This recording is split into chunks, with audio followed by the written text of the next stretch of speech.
So what do you do when you wake up in the middle of the night and you can't go back to sleep? It was 3:30 a.m. I made a cup of tea. I sat on my screen porch. Maybe I'd see some deer or something. Then I retired to my room and I gave some thought to this homily. In the reading from Genesis, Sarah, Abraham's wife, dies and he bought a burial place for her. And then ruminating, the scene resurrected all those thoughts of marriage and the playful exchange that took place when she was told that she was going to conceive of a child in her old age.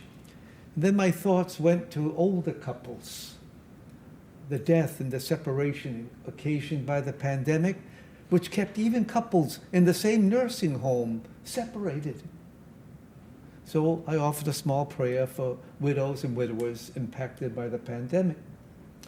I was delighted to read that Abraham got his dying wish about finding a bride for his son Isaac. It was love at first sight. Rebecca was heard to say, "Who's that young man out there walking through the fields toward us?"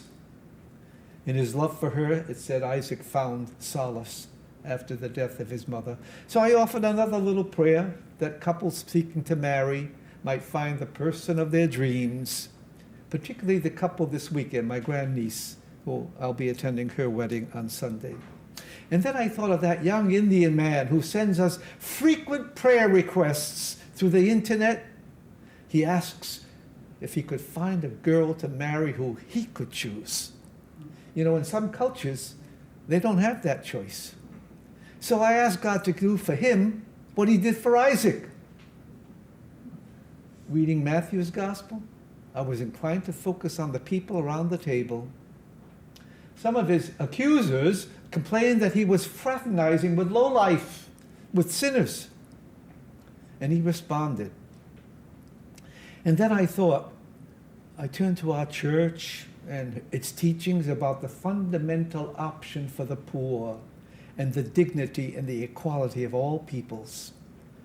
So I was left with the question, how do we, hearing what Jesus said about reaching out to sinners, make his teaching our own teaching? And Jesus may have answered that question when he said, "Go and learn the meaning of the word mercy."